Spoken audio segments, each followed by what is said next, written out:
Hello everyone शांति पाठशाला को मु आपण मानंकु स्वागत जनाउछि।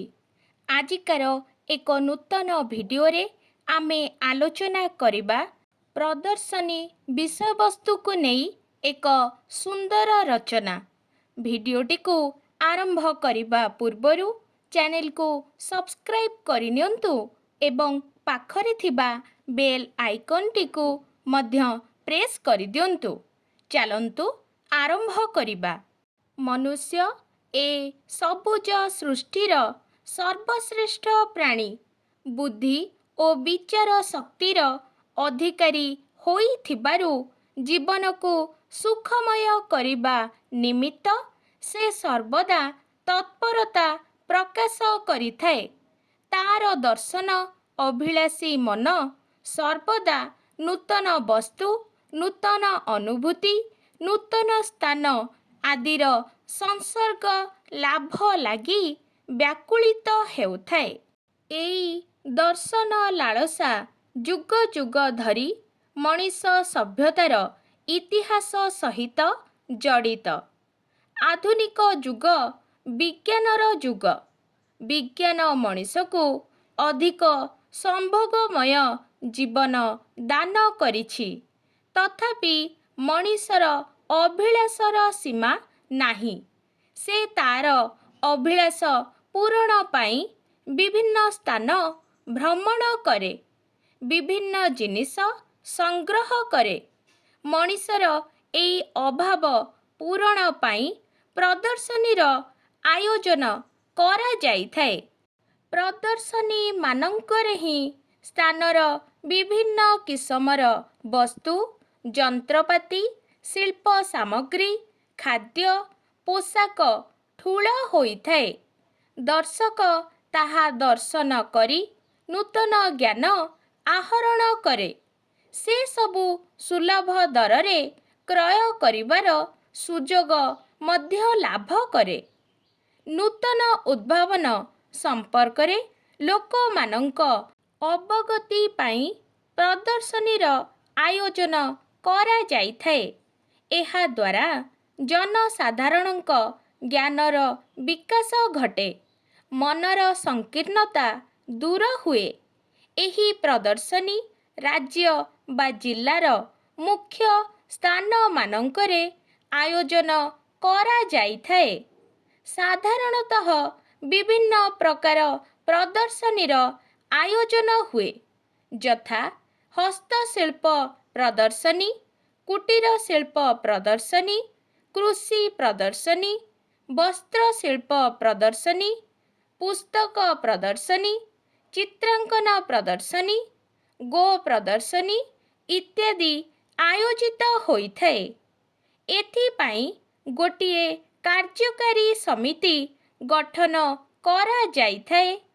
प्रदर्शनी जिला बा राज्यर मुख्य अधिकारींक द्वारा आयोजित हुए। एथिरे केते जण सदस्य थांती। सेमाने प्रदर्शनीर सुचारू परिचालना निमित्त सकल पदक्षेप ग्रहण करिथांती। साधारणतः कौनसी एक प्रशस्त प्रांतरे प्रदर्शनी अनुष्ठित होइथाए। चतुपार्श्वरे प्रदर्शनी स्थान को आबद्ध करा जाए। बिजुली आलोकरे प्रदर्शनी स्थानटी अत्यंत रमणीय होइथाए। विभिन्न मंडप मानंकरे विभिन्न सामग्री सुसज्जित भावे स्थापन करा जाइथाए। दर्शक माने दल दल होई से सबु अवलोकन करंती। मंडप मानंकरे कर्मकर्ता माने नूतन सामग्री ओ ताहार उपयोगिता संपर्करे दर्शक मानंकु प्रांजल भावे बुझाई थांती। केही केही प्रदर्शनीरु निज निजर मन पसंद सामग्री क्रय करी फेरंती। जनसाधारणଙ୍କ ମଧ୍ୟରେ एकता ଓ सहयोग सृष्टि करिबा हेउछि प्रदर्शनी आयोजनर मुख्य उद्देश्य। ଜାତୀୟ ସଂହତି ଓ ବିଭିନ୍ନ ରାଜ୍ୟ ସହ ସାଂସ୍କୃତିକ ସମ୍ପର୍କ ସୁଦୃଢ଼ କରିବାରେ ମଧ୍ୟ ଏହା ଗୁରୁତ୍ୱପୂର୍ଣ୍ଣ ଭୂମିକା ଗ୍ରହଣ କରିଥାଏ। ବିଭିନ୍ନ ସ୍ଥାନର ଶିଳ୍ପ ନୈପୁଣ୍ୟ, କଳା, ଭାସ୍କର୍ଯ୍ୟ, ସ୍ଥାପତ୍ୟ ମଧ୍ୟ ଦର୍ଶକମାନଙ୍କୁ ପ୍ରଭାବିତ କରିଥାଏ। ଏହା ଦ୍ୱାରା ଦର୍ଶକମାନଙ୍କ କର୍ମ ପ୍ରେରଣା ବୃଦ୍ଧି ପାଏ। ଦେଶ ଦେଶ ମଧ୍ୟରେ ବାଣିଜ୍ୟ କାରବାର ବୃଦ୍ଧି ପାଏ। ଗତ ଶୀତ ଛୁଟିରେ ସ୍ଥାନୀୟ ଖଲ୍ଲିକୋଟ କଲେଜ ପଡ଼ିଆରେ ଏକ ବିରାଟ ପ୍ରଦର୍ଶନୀର ଆୟୋଜନ ହୋଇଥିଲା। ମୁଁ ମୋ ବଡ଼ ଭାଇଙ୍କ ସହ ସେହି ପ୍ରଦର୍ଶନୀ ପରିକ୍ରମା କରିବାର ସୌଭାଗ୍ୟ ଲାଭ କରିଥିଲି। ପ୍ରଦର୍ଶନୀ ପଡ଼ିଆରେ ବିଭିନ୍ନ କିସମର ମଣ୍ଡପ ସୁସଜ୍ଜିତ ଥିଲା। ଦର୍ଶକମାନେ ଆଗ୍ରହର ସହ ସେସବୁ ବୁଲି ଦେଖୁଥିଲେ। ପ୍ରଦର୍ଶନୀ ପଡ଼ିଆରେ କାଠରେ ତିଆରି ଜିନିଷ, ମାଟିରେ ତିଆରି ଜିନିଷ ଓ ଅନ୍ୟାନ୍ୟ ସାମଗ୍ରୀ ସବୁ ବିକ୍ରି ହେଉଥିଲା। ପୁସ୍ତକ ମଣ୍ଡପରେ ଅଧିକ ଭିଡ଼ ହୋଇଥିବାର ମୁଁ ଲକ୍ଷ୍ୟ କରିଥିଲି।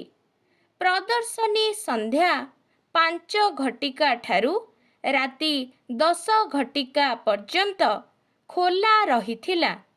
ଶେଷରେ ବିଭିନ୍ନ ସାଂସ୍କୃତିକ କାର୍ଯ୍ୟକ୍ରମର ଆୟୋଜନ ମଧ୍ୟ ହେଉଥିଲା।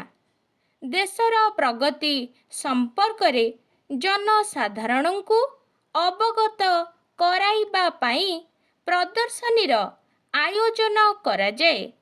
ଏହା ଦ୍ୱାରା କୃଷି, ବାଣିଜ୍ୟ, ଶିଳ୍ପ ସମ୍ପର୍କରେ ଜନସାଧାରଣ ସ୍ପଷ୍ଟ ଧାରଣା ଅର୍ଜନ କରି ନିଜର ତଥା ଦେଶର ଅଶେଷ ଉପକାର ସାଧନ କରିଥାନ୍ତି।